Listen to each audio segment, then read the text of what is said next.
Let's face it, a lot of Americans are very ignorant and self-centered. Everybody around the world can see it, and we even know this too. But we've been conditioned to be this way because we grew up thinking that the United States was the best country in the world and that no other countries mattered because that's what we were told. Not to mention, when you commodify news and defund public education and disincentivize higher education, you eventually get a population that's paralyzed by its own stupidity. And since we've been taught that selfishness is a virtue, so many people don't care or even know about problems unless it affects them personally, which means that Americans who voted for Donald Trump probably aren't going to turn on him until they are personally affected by his harmful policies. The question is, now that we're more than a year into his second term and we're really starting to feel the effects of his policies, are Trump voters finally starting to wake up and realize that they made a mistake? The answer is yes and no. A recent New York Times focus group featuring 11 Trump voters had some critiques here and there, but were mostly satisfied, describing Trump as decent, productive, and even awesome. In other words, there's a sizable portion of the population that approves of fascism and cruelty, and even if they're not doing better themselves economically, all that matters to them is that marginalized people are doing worse. But that's just the main cultists who rented out their brains to Trump a decade ago. A lot of Trump's support in 2024 came from waffling independents who voted for him because they delusionally thought that he would be better on the economy, and they didn't really think that the guy who tried to overthrow the last election was actually a threat to democracy, or they didn't care so long as the cost of eggs and gas went down. Now, among those types of voters, Trump's support has definitely collapsed. CNN's data analyst Terry Anton recently highlighted how Donald Trump is hitting record lows in terms of his approval rating, and Axios reports that multiple polls now show that Trump is even less popular than Biden. Even Rasmussen, one of the most right-wing skewed pollsters in the country, released a poll showing that Biden had an 8-point advantage over Donald Trump when it came to who they thought did a better job as president. And it's so bad that 30 congressional Republicans are retiring, including 6 senators, because they know that if they don't get off the sinking ship, they're going to go down with it. And another really bad sign for Donald Trump is the sudden cultural shift. A year ago, it seemed like everybody wanted to be on the MAGA bandwagon, but fast forward to today, and the grifters and wave riders are now realizing that the cultural winds have shifted yet again. For example, you have podcaster bros like Andrew Schulz go from, bragging about voting for Donald Trump because he gets pussy to admitting that the left was right about Donald Trump all along. There's also Anna Kasparian, who went from denying that Trump was a fascist to apologizing for doing that and admitting that she felt stupid for doing it, which she should. But I think that these people, the ones that don't have any actual core beliefs, that simply say what they think people want to hear so they can attract big audiences, they are the canary in the coal mine, so to speak, for Trump's popularity, because the fact that the people who don't believe anything suddenly have to pretend that they're against Donald Trump, that is a pretty telling sign that the ship is sinking. But let's hear from Trump voters themselves, because surprise, surprise, they're suddenly turning on him now that they're feeling the effects of his policies. Newsbreak shared a quote from a 49-year-old West Virginian man who says, "I voted for Trump all 3 times. This time I felt like I didn't have a choice because the Democratic candidate was so bad. I've never felt more betrayed by my vote. My partner is losing her federal job, will probably lose our house, and ICE is running rampant above the law with no regard for anyone." This Redditor claims they were an enthusiastic Trump supporter who even wore Latinos for Trump and LGB for Trump shirts, but feels scorned after ICE kidnapped his sister, who's a U.S. citizen. And on a similar note, a 59-year-old grandmother who's a green card holder spent nearly 5 months in ICE detention because she bounced a $25 check more than a decade ago. And while she was in an ICE concentration camp, her husband Jim, who voted for Trump in 2024, was panicked, and he wrote to every congressperson in Missouri, but only got a response from a Democrat from Rhode Island who invited him to speak before a panel about his wife's detention. And as the Washington Post reports, at the event, Jim was asked why he voted for Donald Trump. He paused and said, "Because I was an idiot." But even though he eventually got his wife back, he did lose friends for criticizing Donald Trump. Quote, "The partisan backlash has been swift," he said. "Longtime friends in the Ruby Red County, where the couple lives, have turned their back on him because he criticized Trump. Meanwhile, more liberal neighbors have said his wife's ordeal is a fitting consequence of his vote." But what's crazy is that even fascist politicians from other countries are feeling the pain of Donald Trump's policies. I say this because far-right Colombian Congresswoman Angela Vergara, who was a vocal Trump supporter in 2024 and even founded Latinas for Trump and even celebrated Trump's deportations of Colombians, people from her own country, she posted a tearful video to social media after her son, who was in America, was kidnapped by ICE and held in inhumane conditions in an ICE concentration camp. And she pleaded with Petro's government for help to get him free. But back in the US, specifically in Michigan, Al Jazeera reports that some Yemeni American Trump supporters are speaking out after his regime revoked the temporary protected status for their community. Quote, people feel betrayed. They feel backstabbed, Wali Al-Tahif, a Yemeni American activist in Dearborn, said, adding that the decision to revoke TPS for Yemen will likely separate families in the community. Quote, there was hope that he was going to bring a different direction, different policy towards Yemen and the Yemeni community, but we've seen the opposite, absolutely the opposite. Now, Arab Americans were right to feel betrayed by Democrats in 2024, seeing as how Kamala Harris basically gave them the finger while their administration was giving Israel the bombs that they were dropping on the heads of their family members in Palestine. So I fully understand why they felt so mad and why so many of them chose to stay home or vote third party. But this individual affirmatively voted for Donald Trump, which I just can't rationalize, seeing as how, one, it was clear that Trump would be worse on Israel-Palestine than Kamala Harris, and two, in Trump's first term, he literally vetoed a bill that would have ended our government's complicity with Saudi Arabia's genocide in Yemen. So I feel like a lot of people, they lie to themselves and they tell themselves that his cruelest policies won't affect them.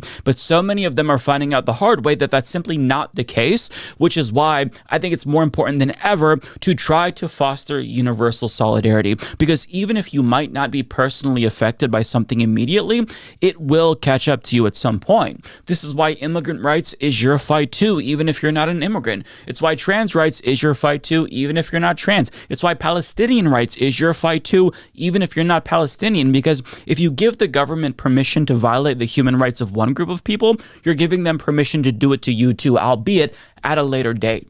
We have to recognize our collective humanity and internalize the struggle of all marginalized people if we ever want things to change, because we're just not free until everyone is free. And I try to refrain from saying that term because I think a lot of people think it's a cliche, but I promise you it is the absolute truth. You have to fight for liberation of all marginalized people if you truly want to live in a free society and be free yourself. But I don't want to make it seem like Trump supporters are just like, they're not coming to their senses until their lives are ruined by his policies, because some of them, they're just starting to realize things aren't getting better, and that's all they needed to turn away from him. Case in point, Navigator published results from a focus group featuring 2024 Trump voters from battleground states, and unlike the New York Times focus group we looked at earlier, these Trump voters were much more critical because their lives simply aren't getting better fast enough. Here's some quotes. All of our prices have gone sky high for necessities. Our utilities have raised, our mortgage, the interest rates, the food in the grocery store. Everything has gone up except my wages, and it's making it harder and harder to make ends meet. Wages are not keeping up with expenses. Basically, what I'm seeing is that corporations are going to start doing a lot better than they have, and regular people are not going to be doing so great. So overall, the economy is going to have some great numbers, but you're not going to see that in your wallet. And to add insult to injury, they also feel like Trump isn't even trying to make things better. Here's some more quotes. People voted for Trump because we thought we were going to get lower costs of living, to some degree at least, and everything has just increased in price. I have an EBT card, and it's a lot harder to prove certain things in order to qualify for that. So just little things like that, they all add up, and I think that they need to focus more on us rather than on other countries. I have a lot of folks that rely on the Obamacare health exchanges, and health insurance premiums are skyrocketing, and there's not even really a plan in place for how to address that kind of front and center. Trump said one of his biggest and first actions when he was in office was to handle inflation,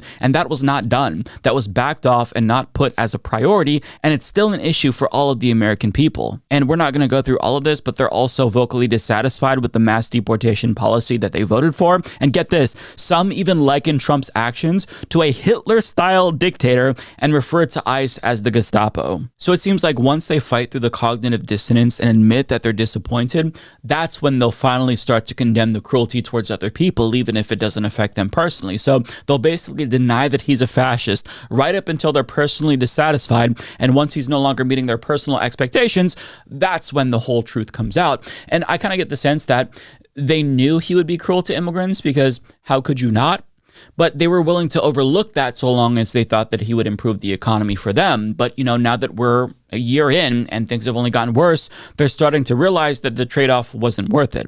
See, they'll only tolerate a high level of cruelty insofar as they think the payoff will be lower prices at the grocery store. But if there's no benefit to the cruelty, then they'd rather not see it. At least that's kind of how I interpret what their thinking is. Maybe that's too uncharitable, but I mean, look, it's possible. Some of them still do have hearts, and seeing overt cruelty and racism genuinely does disgust them. That's possible. It is hard to imagine, though, that you oppose racism and vote for Donald Trump. This seems like two very mutually exclusive things. How could you be against racism and support somebody who's pretty explicitly racist and never even tries to hide it? I mean, I guess it's theoretically possible if you're extremely ignorant, but I mean, one Trump supporter called into C-SPAN and indicated that it really was Trump's overt racism that was the straw that broke the camel's back, even though he too was suckered by the promise of prosperity.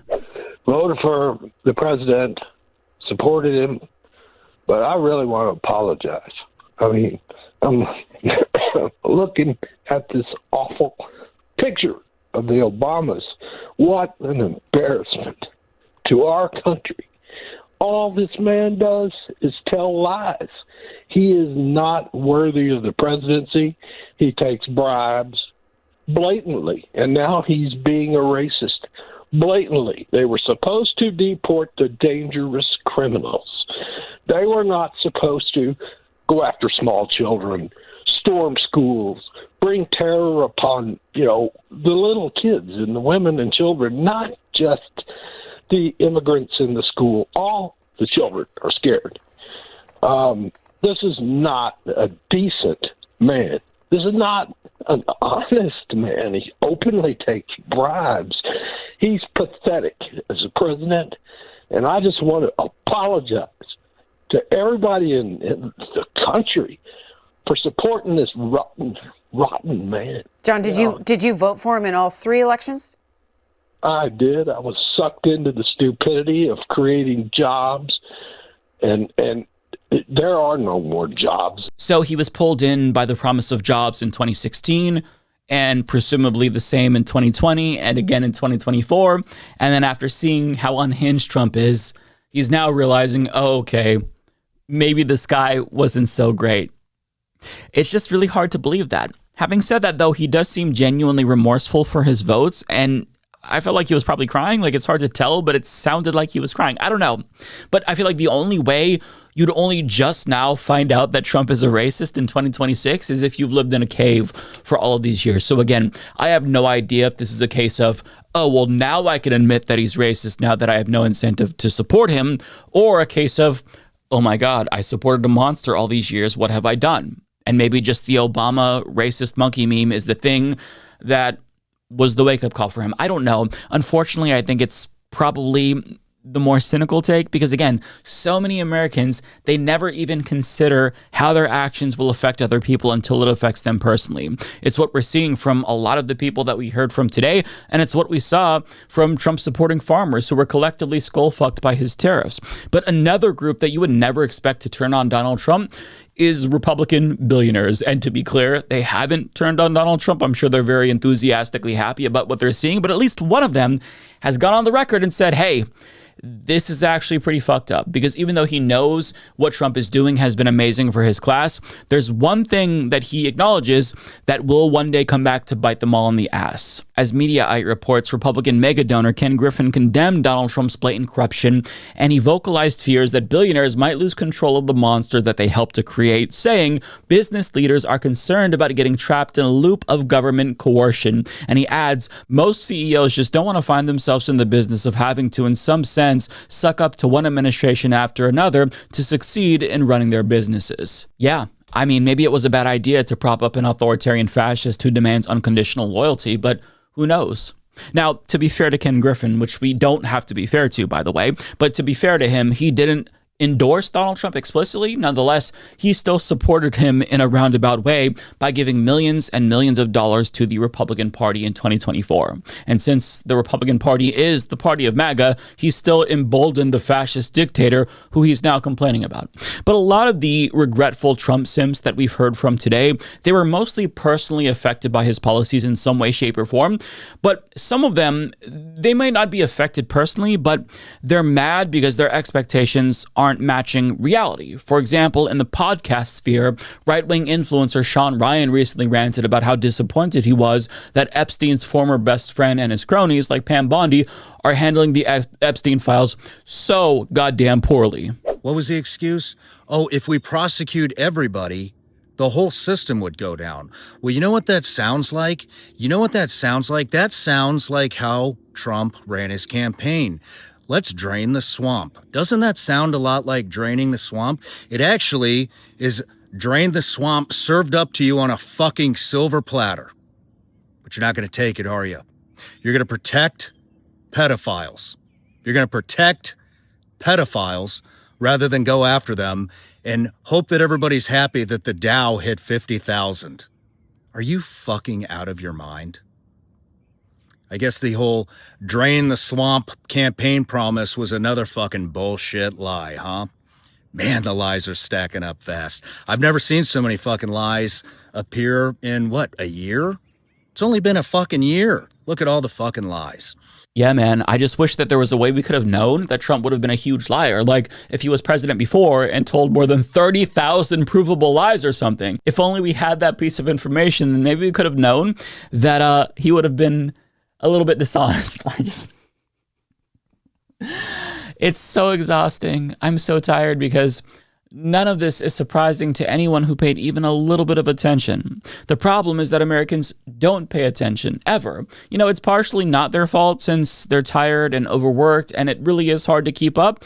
But it also is their fault, seeing as how Trump couldn't have possibly been any more clear, and a 5-minute Google search about his policies would have made them infinitely more prepared before they casted their votes. But I don't want to complain too much because it is good to see his support collapse. Like, beggars can't be choosers, so I'm glad this is happening. But the problem is that once you open the door to authoritarianism, it's really fucking hard to close it. I'm crossing my fingers for us, but that's going to require Americans to do the bare minimum and at least try to inform themselves for once if they want to get us out of this mess and not just gobble up bullshit spewed by cable news pundits and podcasters like it's gospel. Stop doing that, and maybe, just maybe, in the future, we'll be in a better place. 大家好，我是主播周玉琴。很多的朋友告诉我们，选择原版的太阳星全效克菲尔益生菌，它添加有羽衣甘蓝，健康再加分。而有睡眠困扰的朋友们，赶快选择蓝色包装这一款晚安加强版，绝对是更有感。每日克菲尔，时刻美好 ，Good Feel Good， 请上快点购为健康下单，而且要记得输入推荐代码，有额外的折扣优惠。太阳星全效克菲尔益生菌基础版、晚安加强版，新包装改版，内容不变，抽取更方便。要吃就吃最好的。